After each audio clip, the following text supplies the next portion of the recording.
بسم اللہ الرحمن الرحیم۔ اور اللہ نے اس حالات کو بدلا تو میرے عزیزو وہ حالات جو اس وقت تھے اتنے حالات تو اب نہیں ہیں۔ مساجد تو کھلی بھی ہیں، اذانیں تو ہو رہی ہیں، اب تو ہمیں نماز پڑھنے کی بھی اجازت ہے، ہمیں روزہ رکھنے کی اجازت ہے۔ قبل اس کے کہ وہ حالات آئیں کہ مساجد میں اذان کو بند کر دیا جائے، مسجدوں کو آباد کرنا شروع کرو، قبل اس کے وہ وقت آئے جب تمہارے منہ کے اندر، جب تم روزے کی حالت میں ہو، تمہارے منہ کے اندر لقمے ٹھوسے جائے، اس سے پہلے روزے دار بنو۔ وہ قبل اس کے کہ راتوں کو تمہیں جاگنا منع کر دیا جائے، تہجد کے لیے اللہ کے سامنے کھڑے ہو جاؤ، گڑ گڑاؤ، اپنے آپ کو نیک متقی بناؤ، اپنے آپ کو مسلمان بناؤ۔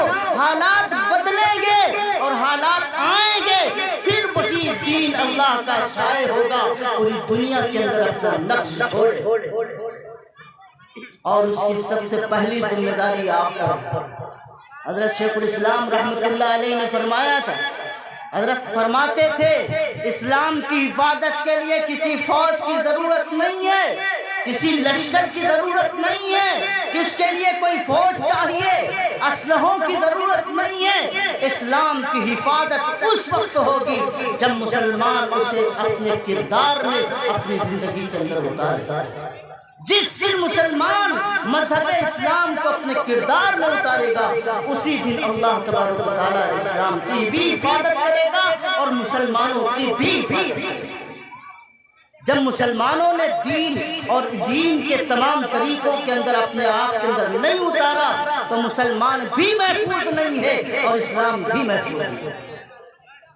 اس لیے میرے عزیزوں اور بزرگوں دوستوں، یاد رکھیے گا، میں نے قرآن کی آیت پڑھی ہے، اس کے تحت میں آپ سے چاہتا ہوں تھوڑی بات اور عرض کر دوں۔ حضرت مولانا تشریف لا چکے ہیں، کب تک ختم کرنا ہے انشاءاللہ؟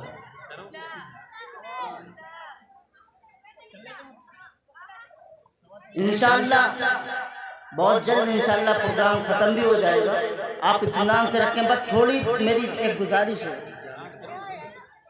تھوڑی سی گزارش ہے کہ آپ لوگ تھوڑا خاموشی سے سن لیں اور جانے کا ماحول بالکل مت بنائیں۔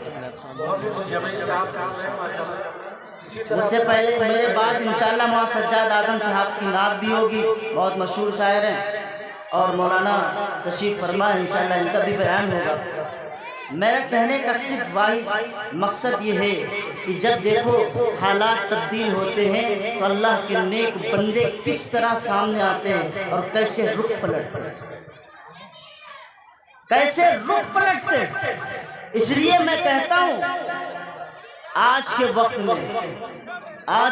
میں آپ کہیں گے کہ آج کے زمانے میں کون رکھا ہے سرہندی، کون رکھا ہے صابر کلیری، کون رکھا ہے خواجہ معین الدین چشتی اجمیری، جو حالات کا رخ بدلے گا، جو اللہ کے سامنے کہے گا، گڑ گڑائے گا، حالات کا رخ بدل جائیں گے۔ میرے عزیزو یاد رکھیے گا، دوسری بات، ایک بات یاد رکھیے گا، کوئی ضروری نہیں ہے کہ اب کوئی صابر کلیری دوبارہ پیدا ہو، یہ اللہ کی قدرت ہے، جسے چاہے صابر کلیری بنائے، جسے چاہے خواجہ معین الدین چشتی اجمیری بنا دے۔ یہ اللہ کی طاقت سے کچھ باہر نہیں ہے۔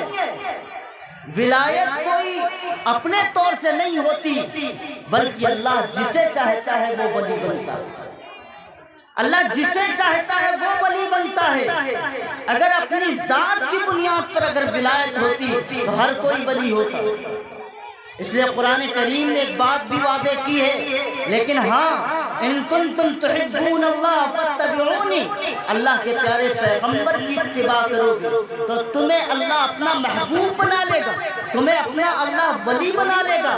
اب ولی کا مطلب تو ہمارے سماج میں تو یہ ہے کہ 10-5 مالے ہوں اور رنگین کپڑے ہوں، بھنگ بھی کھاتا ہو، چرس بھی پیتا ہو، شراب بھی کبھی کبھی مار دیتا ہو، اور کبھی کبھی نہیں بلکہ ہمیشہ ناجائز عورتوں سے رشتے ہوں، تعلقات ہوں، ہوں، اس کی مریدن ہوں، اس کے پیر بھی دبائیں، اس کے کپڑے بھی پہنائیں اور اس کا پورا غسل بھی دلائیں اور سارا زینت کا انتظام بھی کریں، یاد رکھو وہ ولایت نہیں ہے، وہ شیطانیت ہے، وہ ولایت نہیں ہے، وہ گمراہی ہے۔ اللہ کے پیارے پیغمبر کی شریعت کو دیکھو، اللہ کے پیارے پیغمبر کے دین کو دیکھو۔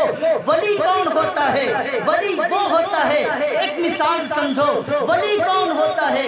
بادشاہ وقت ہے، ریاست کا والی ہے، ریاست کا وہ عظیم والی ہے جس نے بنیاد رکھی جب اپنے ریاست کی تو اس کے دل و دماغ میں اسلام کا تصور آیا، ایشیا کے اندر اسلام کی حکومت اور گورنمنٹ کو بنانے کے لیے اس کے ذہن میں آیا۔ پتہ ہے اس کا نام کیا ہے؟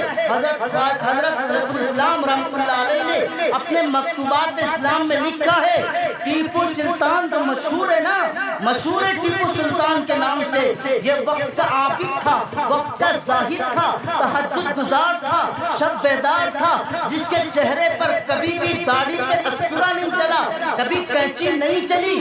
یہ اللہ کے نیک بندے تھے، یہ اللہ کے نیک بندے، اتنی بڑی میسور کی ریاست کا بادشاہ ہے، میسور کی ریاست کا والی ہے، اور میرا عزیزو زبان سے اعلان کرتا ہے اور کہتا ہے کہ میں میسور کی ایک جامع مسجد بنوا چکا ہوں، آج اس کی امامت وہ کرے گا جو کسی نامحرم پر اپنی کبھی بالغ ہونے کے بعد اس نے نگاہ نہ ڈالی ہو، اور اس میسور کی جامع مسجد کے مصلی پر امامت وہ کرے گا جس کی تکبیر اولیٰ فوت نہ ہوئی ہو۔ میرے عزیزو وقت کے بڑے بڑے زاہد، وقت کے بڑے بڑے عابد، تہجد گزار، علماء عباد سب کھڑے ہیں لائن میں، کسی کو ہمت نہیں ہے مصلی پہ کھڑے ہو جائیں۔ میرے عزیزو یہ ٹیپو سلطان رحمت اللہ علیہ اپنی زبان سے کہتے ہیں اللہ نے میرا راز میری زبان سے کھول دیا ہے اور مصلی پہ کھڑے ہو گئے۔ میرے عزیزو یہ اللہ کے نیک بندے ہیں، یہ ہیں اللہ کے قطب، یہ ہیں اللہ کے ولی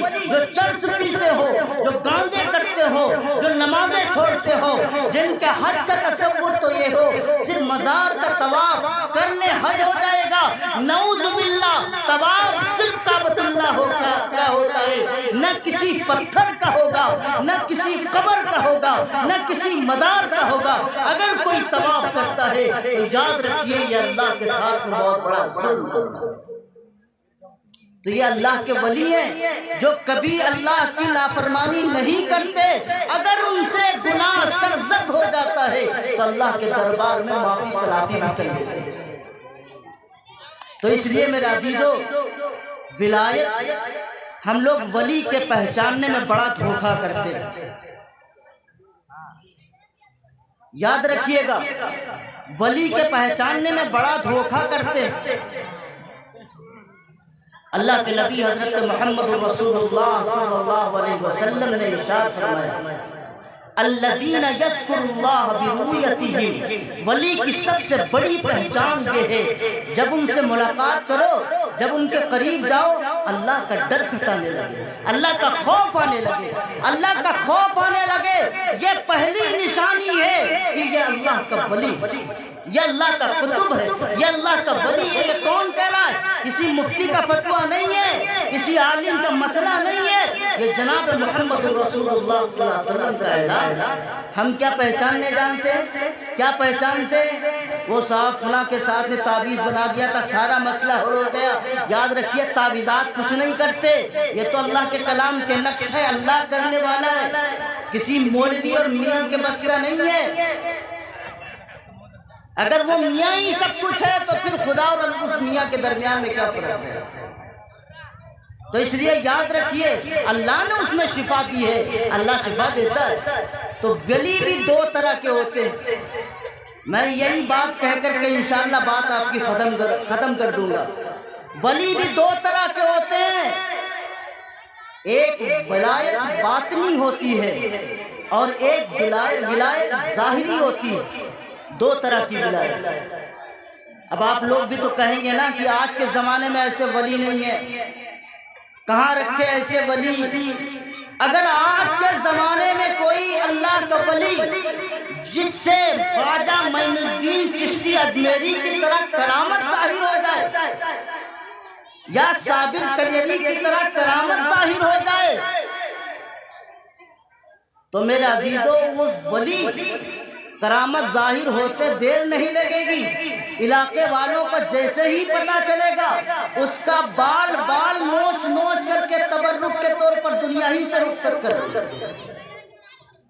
مثال بتاؤں آپ کو, پانی والے بابا کچھ دن پہلے آئے تھے, معلوم ہوگا لوگوں کو, بسیں بھر بھر کے جا رہی تھی اور لوگ شیشے بوتل اور سارا انتظام لے کر کے جاتے تھے. جانے کتنی بسیں تو لہر پور سے چلی گئی. یہ دیوبندیوں کا علاقہ ہے, وارد دیوبندی, یہ ہیں اہل سنت والجماعت کے ماننے والے. سلام ہو تمہاری اہل سنیت پر اور جماعتیت پر. بسیں بھر بھر کے گئیں اور پھر کیا ہوا, کھرچ کر کے نل سے پانی نکل رہا تھا. نل والا بابا تھا نا, پانی والا بابا تھا, وہاں جو کائیاں لگی تھی اسے بھی کھرچ کے لے کے آئے. 4 دن کے بعد جب گورنمنٹ نے, حکومت نے چھاپا ڈالا, پتا چلا کہ یہ بدنام زمانہ سب سے بڑا ڈکیت تھا جو جرم چھپانے کے خاطر داڑھی رکھا لی اور ولایت کا ڈھونگ رچ لیا, اور پوری پبلک جا رہی ہے کہ جناب والا بابا آ گئے ہیں, پانی سے شفا ہوتا ہے, اس کا ٹی بی صحیح ہو گیا, اس کا بخار چلا گیا, اس کی کھانسی چلی گئی. یہ ہمارے عقیدے, اہل سنت والجماعت کے عقیدے. خدا کا خوف کرو, اپنے دل کے ایمان کو ٹٹولو, ہمارا ایمان باقی بھی ہے کہ نہیں باقی. اس لیے میں کہتا ہوں, اگر اللہ تعالیٰ ظاہری ولایت کو جس سے کرامت ظاہر ہو جائے, اگر اس وقت اللہ تعالیٰ بھیج دے تو یہ حالات نہیں رہیں گے, سب نوچ کے کھا جائیں گے.